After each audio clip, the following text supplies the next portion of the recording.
जय हिंद दोस्तों, एक बार फिर से आपका स्वागत है एजुकेटेड ऑल इंडिया चैनल पर। आज हम उत्तर प्रदेश शिक्षक पात्रता परीक्षा 2013 के प्राथमिक स्तर के प्रश्न पत्र बाल विकास एवं शिक्षण विधि की बात करेंगे, जिसका पहला क्वेश्चन आपके सामने है। एक कथन दिया हुआ है, आप देख रहे हैं, संवेग व्यक्ति की उत्तेजित दशा है। यह कथन किसका है? इसमें नीचे मनोवैज्ञानिक दिए हुए हैं। देखिए, ऑप्शन ए है पियाजे, बी है वुडवर्थ, सी है वैलेंटाइन, डी है रास। आप आंसर करेंगे, इसमें कौन सा सही होगा?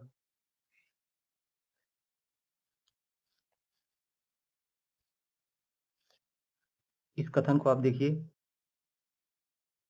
कथन को देखिए और आंसर करिए, इसमें से कौन सा कथन सही है?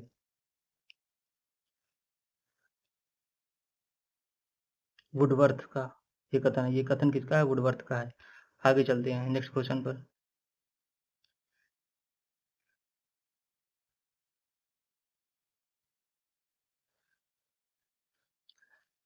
अगला क्वेश्चन है, शैक्षिक विकास में मूल्यांकन का अर्थ है। शैक्षिक विकास में मूल्यांकन का क्या अर्थ है, बताइए। ऑप्शन ए है छात्रों की प्रगति का आकलन, बी है कक्षा अभिलेखों का मूल्यांकन, सी है कार्य निष्पादन का मूल्यांकन, डी है ज्ञान क्षमता का मूल्यांकन। आप बताएंगे इसमें से कौन सा आंसर सही होगा? शैक्षिक विकास में मूल्यांकन का अर्थ है। शैक्षिक विकास में मूल्यांकन का क्या अर्थ है, आप बताएंगे। इनमें से कौन सा आंसर होगा? ज्ञान क्षमता का मूल्यांकन, option D. Option D correct होगा। आगे चलते हैं।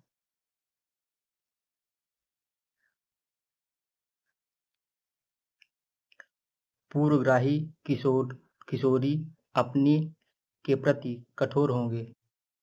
पूर्वग्राही किशोर किशोरी अपनी के प्रति कठोर होंगे। ऑप्शन ए है समस्या संप्रत्यय, बी है जीवन शैली, डी है वास्तविकता। बताइए किसके प्रति कठोर होंगे? पूर्वग्राही किशोर अथवा किशोरी अपनी के प्रति कठोर होंगे। इन ऑप्शनों को देखते हुए बताएंगे इसमें कौन सा सही है। ये रहा आपका क्वेश्चन, तो ये रहा आपके विकल्प।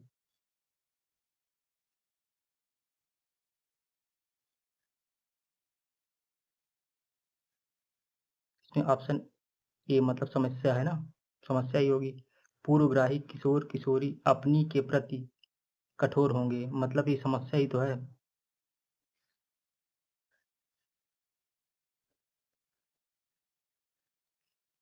अगला क्वेश्चन,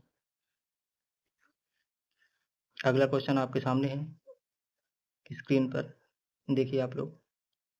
इसमें क्या दिया हुआ है?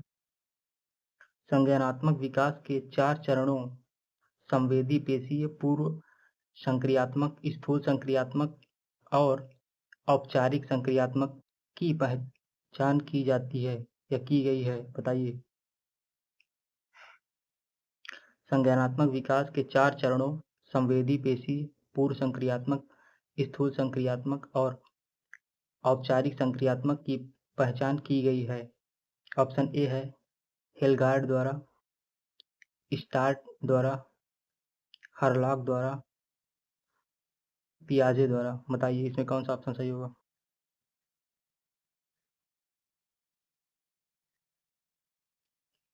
जीन पियाजे, डी करेक्ट होगा।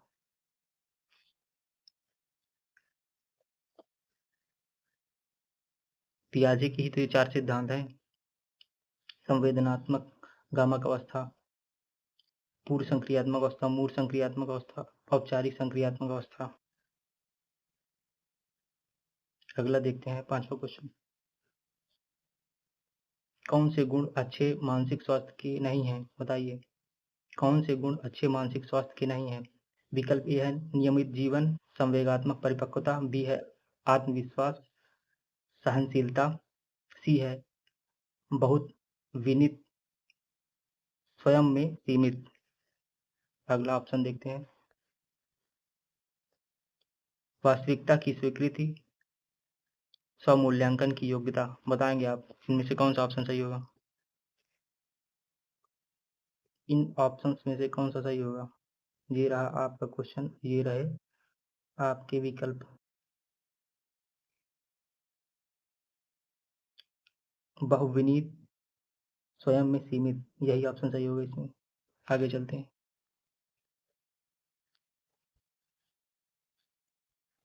अगला क्वेश्चन देखते हैं। क्वेश्चन नंबर 6 आप लोगों के सामने है। अधिगम क्षमता निम्नलिखित में से किसकी प्रभावित नहीं होती है? अधिगम क्षमता निम्नलिखित में से किससे प्रभावित नहीं होती है, बताएंगे आप लोग। ऑप्शन ए है आनुवांशिकता, सी है प्रशिक्षण या शिक्षण, बी है वातावरण, डी है राष्ट्रीयता। अब बताएंगे। क्वेश्चन नंबर 6, अधिगम क्षमता निम्नलिखित में से किससे प्रभावित नहीं होती है? राष्ट्रीयता से प्रभावित नहीं होगी, राष्ट्रीयता से ये प्रभावित नहीं होगी, राष्ट्रीयता से प्रभावित नहीं होगी, आनुवांशिकता से प्रभावित होगी, अधिगम क्षमता क्योंकि माता पिता से उसके गुण आते हैं, प्रशिक्षण से, अब प्रशिक्षण मिलेगा तो भी उसकी अधिगम क्षमता में या गुणवत्ता में उसकी वृद्धि होगी। वातावरण, जिस तरह के उसके साथी होंगे उसी तरह का उसका बिहेवियर होगा, उसी तरह की उसकी शिक्षा होगी। आगे देखते हैं। टी अधिगम को प्रभावित करने वाले कारक देखिए आप, आनुवांशिकता, वातावरण, प्रशिक्षण या शिक्षण, संयोजन की क्षमता, अतः राष्ट्रीयता को प्रभावित करने वाला कारक नहीं होगा, मतलब डी सही था। 7वां देखते हैं। किस अधिगम मनोवैज्ञानिक ने बाल अधिगम विकास में पुरस्कार को महत्व नहीं दिया है? किस अधिगम मनोवैज्ञानिक ने बाल अधिगम विकास में पुरस्कार को महत्व नहीं दिया है? आप बताएंगे। ये रहा आपका क्वेश्चन, ये रहे आपके विकल्प, बताएंगे। ए है थॉर्नडाइक, बी है पावलाव, सी है स्किनर, डी है गुथरी।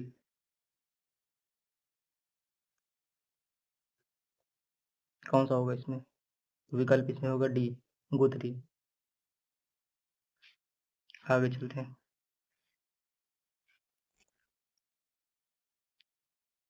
गोबरी गोबरी ने समीपता का सिद्धांत दिया। उसके अनुसार उद्दीपक एवं अनुक्रिया के मध्य अनुबंध पुनर्बलन पुरस्कार के आधार पर नहीं बल्कि समीपता के आधार पर होती है, जबकि थॉर्नडाइक, पावलाव एवं स्किनर ने अधिगम क्षमता को प्रभावित करने वाले कारकों में पुरस्कारों को एक महत्वपूर्ण कारक माना है। अगला क्वेश्चन देखते हैं।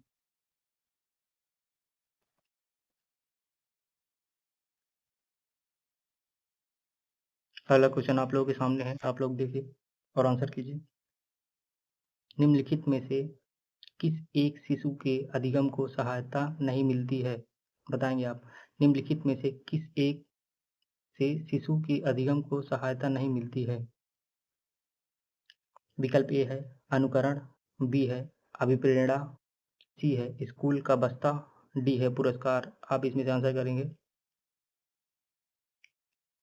निम्नलिखित में से किस एक से शिशु की अधिगम को सहायता नहीं मिलती है? ए है अनुकरण से, बी है अभिप्रेरणा से, सी है स्कूल का बस्ता, डी है पुरस्कार से। बताइए कौन सही होगा। स्कूल के बस्ते से उसको कोई अभिप्रेरणा प्राप्त नहीं होगी, अधिगम, शिशु के अधिगम को सहायता नहीं मिलेगी। स्कूल के बस्ते से क्या मिलेगी? अनुकरण करने से वो सीखेगा, अभिप्रेरित करेंगे तो भी सीखेगा, पुरस्कार देंगे, पुरस्कार की लालसा रहेगी तो भी वो सीखेगा, मतलब सी सही है। आगे चलते।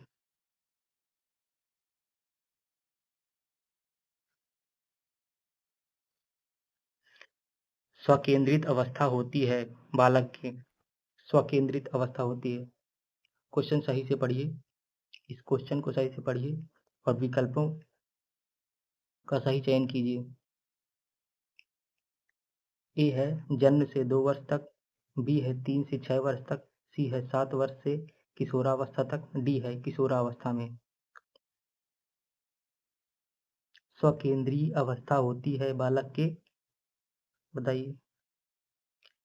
स्वकेंद्रीय अवस्था जब वो 7 साल का हो जाता है तब। सी सही है इसका।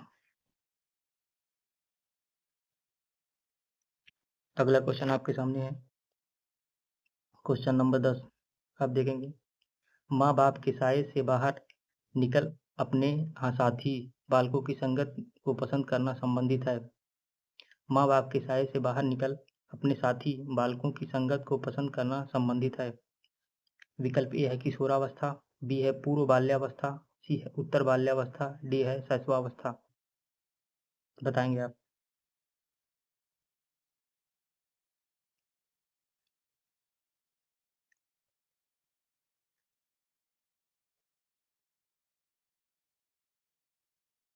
कौन सा सही होगा? ये रहा क्वेश्चन, ये रहे विकल्प। इसमें सही होगा उत्तर बाल्यावस्था।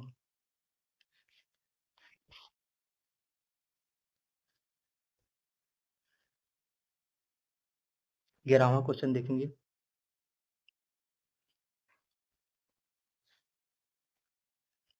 मानसिक परिपक्वता की ऊंचाइयों को छूने के लिए प्रयत्नरत रहना संबंधित है। बताइए। विकल्प देखिए, मानसिक परिपक्वता की ऊंचाइयों को छूने के लिए प्रयत्नरत रहना संबंधित है। ऑप्शन को देखिए और आंसर कीजिए। ए है किशोरावस्था, बी है प्रौढ़ावस्था, सी है पूर्व बाल्यावस्था, डी है उत्तर बाल्यावस्था। इसमें सही होगा आपका किशोरावस्था। अगला क्वेश्चन देखते हैं। क्वेश्चन नंबर 12 देखिए, सीखने का प्राथमिक मूलभूत नियम संबंधित है। ए है अभ्यास कार्य से, बी है परिणाम की अपेक्षा से, सी है प्रशंसा से, डी तत्परता से। आप बताएंगे। सीखने का प्राथमिक मूलभूत नियम संबंधित है। थॉर्नडाइक से संबंधित ये क्वेश्चन है। थॉर्नडाइक महोदय से संबंधित ये क्वेश्चन है। आप इसको ध्यान से देखिए। क्वेश्चन नंबर 12, सीखने का प्राथमिक मूलभूत नियम संबंधित है अभ्यास कार्य से, परिणाम की अपेक्षा से, प्रशंसा से, तत्परता से। बताएंगे आप।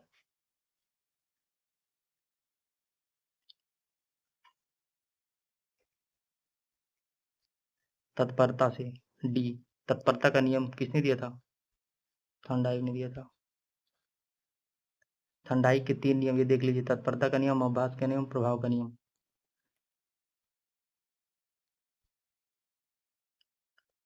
क्वेश्चन नंबर 13 देखेंगे। क्वेश्चन नंबर 13 पढ़ेंगे और आंसर करेंगे। सीखने की प्रक्रिया को प्रभावित करने वाले कारक हैं। बताइए। सीखने की प्रक्रिया को प्रभावित करने वाले कारक हैं। ए है अनुकरण, बी है प्रशंसा एवं निंदा, सी है प्रतियोगिता, डी है ये सभी। आंसर करेंगे आप। क्वेश्चन नंबर 13, ये सभी होंगे। सभी सीखने की प्रक्रिया को प्रभावित करते हैं। अनुकरण करना भी किसी का अनुकरण करके भी सीखता है, प्रशंसा या निंदा से भी सीखता है, प्रतियोगिता करवाने से भी सीखता है। परीक्षा जब करवाई जाती है तो लड़का ज़्यादा पढ़ता है, बालक ज़्यादा पढ़ता है, बालिका भी ज़्यादा पढ़ती है, ऐसा नहीं।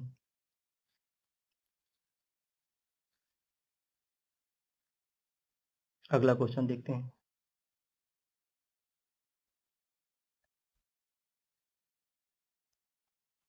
बालकों के सीखने में प्रेरणा को किस रूप में उपयोगी माना जाता है? 14 नंबर देखिए, बालकों के सीखने में प्रेरणा को किस रूप में उपयोगी माना जाता है? ऑप्शन ए है बालक की व्यक्तित्वता का आदर, बी है पुरस्कार एवं दंड, सी है प्रशंसा एवं भर्त्सना, डी है उपरोक्त सभी। आंसर कीजिए आप सब।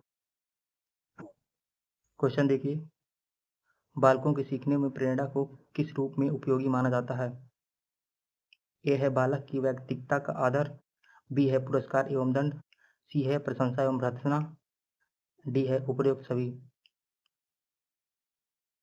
क्वेश्चन नंबर 14, इसमें होगा ए बालक की व्यक्तित्वता का आदर। अगले क्वेश्चन की ओर चलते हैं।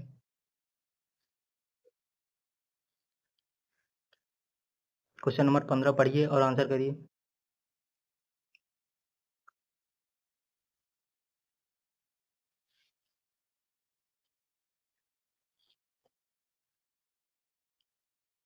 कक्षा में विद्यार्थियों को अधिगम के लिए प्रेरित करने हेतु किस युक्ति का अनुप्रयोग आप नहीं करते हैं?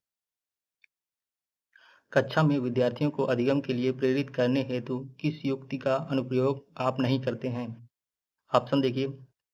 ऑप्शन ए है छात्रों में स्वास्थ्य प्रतिस्पर्धा स्थापित करना, बी है उन्हें आत्मगौरव की अनुभूति कराना, सी है उनका अत्यधिक प्रशंसा करना, डी है गतिविधि आधारित शिक्षण अधिगम विधियों का अनुप्रयोग करना। आंसर करेंगे आप। क्वेश्चन पढ़िए, ये क्वेश्चन को पढ़िए और ये विकल्प में से आंसर करिए कौन सा सही होगा।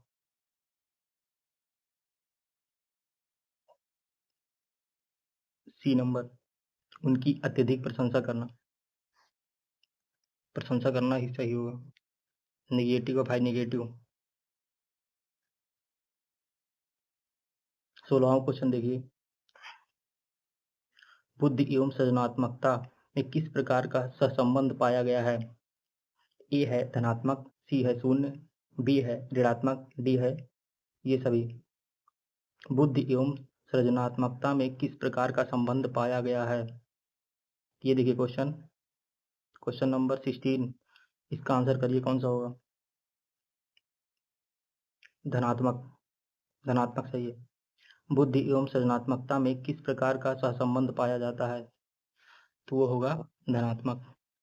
अगला क्वेश्चन देखेंगे।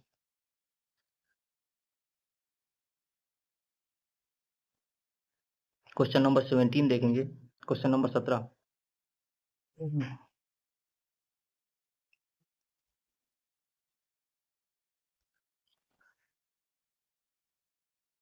कक्षा में अनुशासन बनाए रखने के लिए सर्वाधिक प्रभावशाली उपाय क्या है? आंसर करेंगे आप। ऑप्शन ए है अनुशासनहीन छात्रों को कक्षा से बाहर निकाल देना, बी है शिक्षण को रोचक एवं व्यवहारिक बनाना, सी है छात्रों के अभिभावकों को सूचित करना, डी है अनुशासनहीन छात्रों को विशिष्ट सुविधाएं प्रदान करना। आंसर करेंगे आप। Question number 17। कक्षा में अनुशासन बनाए रखने के लिए सर्वाधिक प्रभावशाली उपाय क्या है? बताइए क्या उपाय होगा। कॉमन सेंस की बात है इसमें। अनुशासनहीन छात्रों को कक्षा से बाहर निकाल देना। अगर उसको बाहर निकाल देंगे तो पढ़ेगा कौन? खुद ही पढ़ लेगा क्या शिक्षक? शिक्षण को रोचक एवं व्यवहारिक बनाना। तो इससे क्या होगा, शिक्षण को अगर वो उनका मन ही नहीं लग रहा है तो उसको रोचक बनाने से क्या मतलब है। अनुशासनहीन छात्रों को विशिष्ट सुविधाएं प्रदान करना। विशिष्ट सुविधाएं क्या प्रदान करेंगे उनको? अभिभावकों को सूचित करना, यही सही होगा। 17 का सी, सॉरी 17 का बी। शिक्षण को रोचक बनाएंगे ना, शिक्षण को रोचक एवं व्यवहारिक बनाना, यही सही होगा।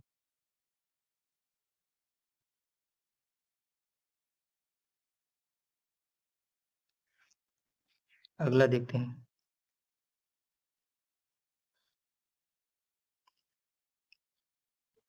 शैशवावस्था में बच्चों के क्रियाकलाप होते हैं। शैशवावस्था में बच्चों के क्रियाकलाप कैसे होते हैं?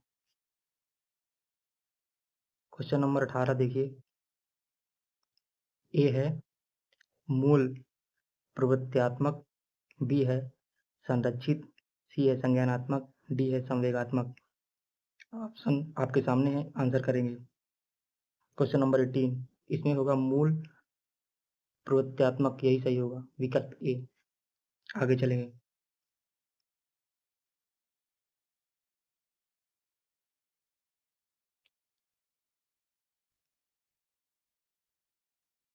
क्वेश्चन नंबर 19 देखेंगे। जिन विद्यालयों में समावेशित शिक्षा दी जाती है उसके शिक्षकों को किस क्षेत्र के विशेष में प्रशिक्षित करना चाहिए?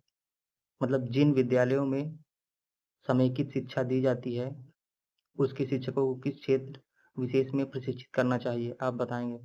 ऑप्शन ए है विशेष आवश्यकता वाले बच्चों की पहचान और शिक्षण, बी है व्याख्यान विधि द्वारा शिक्षण, सी है क्रियात्मकता के साथ शिक्षण, डी है उपर्युक्त में से कोई नहीं।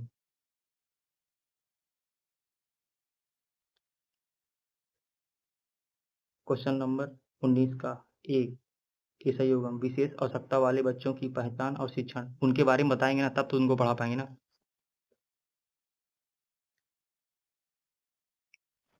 क्वेश्चन नंबर 20 देखेंगे। निम्नलिखित में से किस समूह के बच्चों को समायोजन की समस्या होती है? बताएंगे आप। निम्नलिखित में से किस समूह के बच्चों को समायोजन की समस्या होती है? ऑप्शन ए है औसत बुद्धि के बच्चे, सी है अध्ययनशील बच्चे, बी है आमीर बच्चे,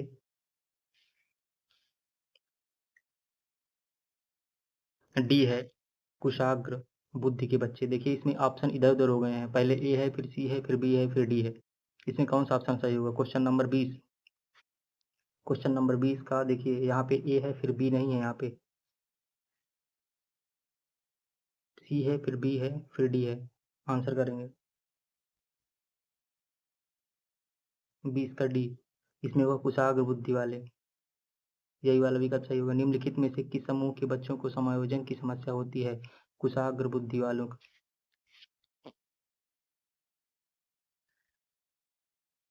क्वेश्चन नंबर 21 देखेंगे।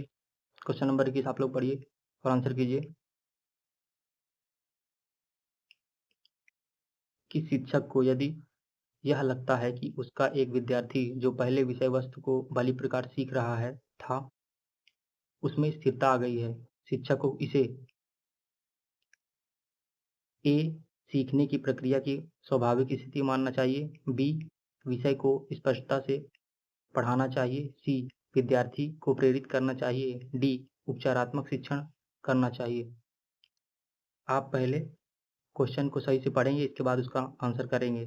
अगर क्वेश्चन सही से नहीं पढ़ेंगे तो इसका आंसर गलत हो जाएगा। क्वेश्चन को आप सही से पढ़िए पहले। किसी शिक्षक को यदि यह लगता है कि उसका एक विद्यार्थी जो पहले विषय वस्तु को भली प्रकार सीख रहा था उसमें स्थिरता आ गई है, शिक्षक को इसे इसे आगे देखिए ऑप्शन में सीखने की प्रक्रिया की स्वाभाविक स्थिति मानना चाहिए। ये जो क्वेश्चन है उसी के आगे इनको ऐड करना है, आप समझ जाएंगे इसमें कौन सा होगा। विषय को स्पष्टता से पढ़ाना चाहिए, विद्यार्थी को प्रेरित करना चाहिए, उपचारात्मक शिक्षण करना चाहिए। बताइए।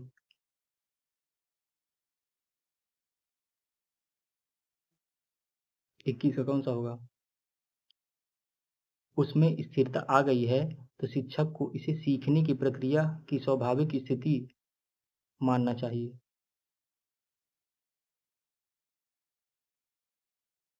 इसमें ए सही है। आगे चलेंगे। सीखने की प्रक्रिया सतत चलती रहती है, इस प्रक्रिया में कभी मंदता तो कभी तीव्रता आती है। इस प्रकार विद्यार्थियों में सीखने की प्रक्रिया में स्थिरता भी आती है जो अधिगम की स्वाभाविक प्रक्रिया है, अतः शिक्षक को इसे स्वाभाविक प्रक्रिया ही मानना चाहिए। अगला क्वेश्चन देखते हैं।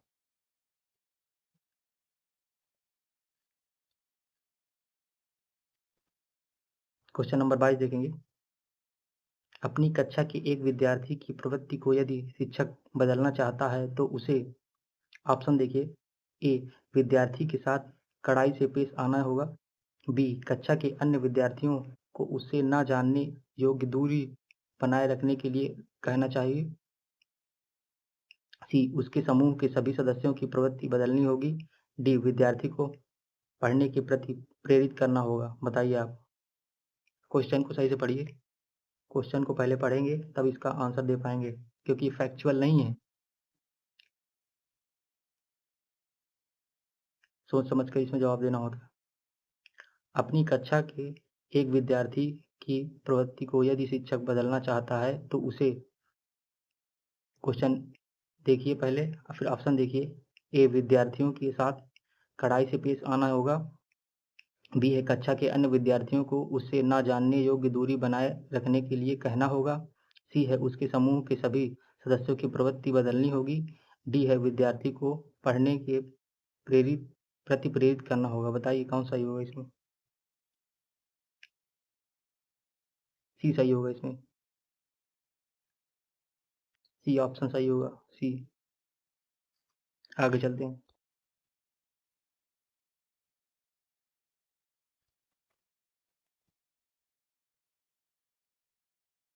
क्वेश्चन नंबर 23 देखिए। विकास का वही संबंध परिपक्वता से है जो उद्दीपन का से है। विकास का वही संबंध परिपक्वता से है जो उद्दीपन का से है। किससे है? ए है परिवर्तन से, प्रतिक्रिया से, प्रयास से, परिणाम से। आप आंसर करेंगे। क्वेश्चन नंबर 23 प्रक्रिया से है। ये रहा क्वेश्चन। प्रतिक्रिया। आगे देखेंगे, क्वेश्चन नंबर 24 देखेंगे।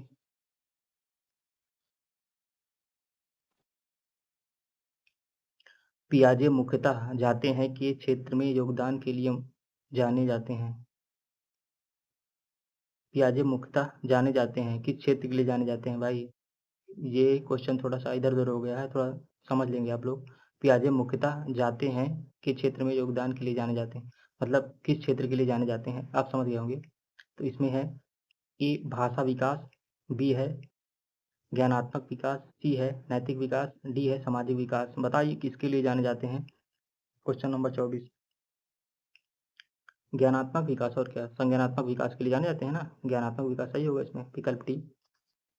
संज्ञानात्मक सिद्धांत जीन पियाजे ने ही तो दिया था, आप लोगों को पता ही है। क्वेश्चन नंबर 25 देखेंगे।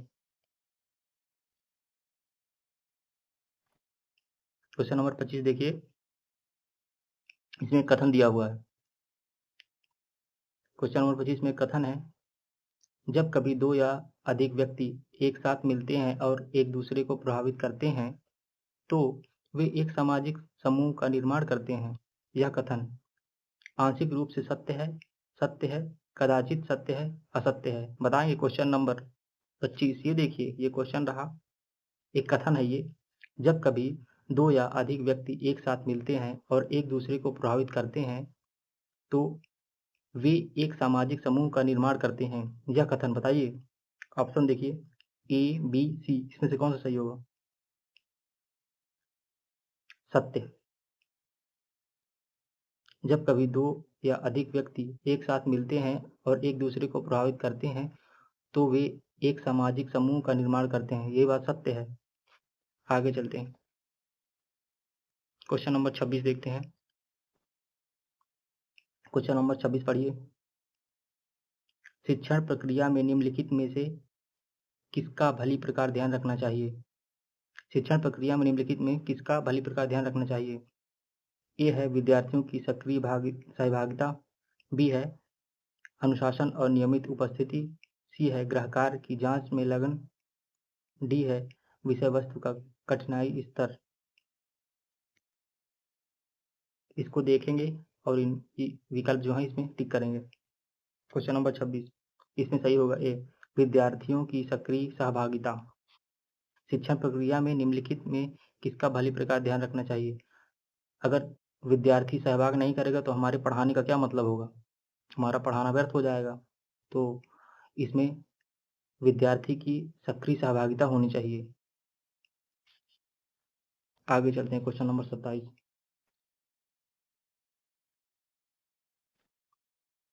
निम्नलिखित व्यक्तियों में से कौन अपने बच्चे को आंतरिक प्रेरणा दे रहा है?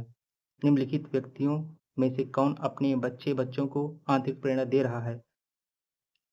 विकल्प देखेंगे आप। ए फादर रॉबर्ट अपनी कक्षा के उन बच्चों को चॉकलेट देते हैं जो अच्छा व्यवहार करते हैं। बी है अगली कक्षा में कक्षोवृत्ति पाने पर नंद कुमार अपने पुत्र को कहानी की पुस्तकें देते हैं। सी है अपने पुत्र के जन्मदिन पर गिरिजेश कुमार दावत देते हैं। डी है विज्ञान विषयों में सर्वोच्च अंक पाने पर राकेश कुमार अपने पुत्र की प्रशंसा करते हैं। बताइए इसमें कौन सही होगा? निम्नलिखित व्यक्तियों में से कौन अपने बच्चों को आंतरिक प्रेरणा दे रहा है? ऑप्शन ए देखिए, option B, option C, option D, इसमें कौन सा सही होगा? विज्ञान विषयों में सर्वोच्च अंक पाने पर राकेश कुमार अपने बच्चे की प्रशंसा करते हैं, यही सही होगा। आगे चलते हैं, क्वेश्चन नंबर 28 देखिए, बच्चों के सामाजिक विकास में का विशेष महत्व है? बताइए बच्चों के सामाजिक विकास में किसका विशेष महत्व है? खेल में, दिनचर्या, बाल साहित्य में, संचार माध्यम में, किसमें सबसे ज़्यादा एक्टिव बच्चा किसमें होता है? खेल खेलने में। तो इसमें क्या हो जाएगा? ए विकल्प सही हो जाएगा। ए खेल। खेल खेल में बच्चा बहुत अधिक सीखता है और उसका दिमाग बहुत एक्टिव रहता है। आगे चलेंगे। क्वेश्चन नंबर 29, भाटिया बैटरी का प्रयोग निम्न में से किसके परीक्षण हेतु किया जाता है? बताइए। व्यक्तिगत सृजनात्मकता, बुद्धि, अभिवृत्ति। बताइए इसमें से कौन सही होगा? देखिए विकल्प इधर उधर हो गए हैं, ए के बाद सी आ गया है, फिर बी। ऐसे ही देखिए, ऐसे विकल्प रहते भी हैं पेपर में, ऐसे ही विकल्प रहा करते हैं, तो उसमें से जो भी सही होता है तो हम इन्हीं के अकॉर्डिंग लगाते हैं। सीटेट आप लोगों ने दिया होगा, सीटेट में ऐसे ही क्वेश्चन रहते हैं। क्वेश्चन नंबर 29 देखिए और आंसर कीजिए। तो इसमें विकल्प बी सही हो जाएगा, बुद्धि। इसमें कौन सा हो जाएगा? बुद्धि। लास्ट क्वेश्चन देखते हैं 30।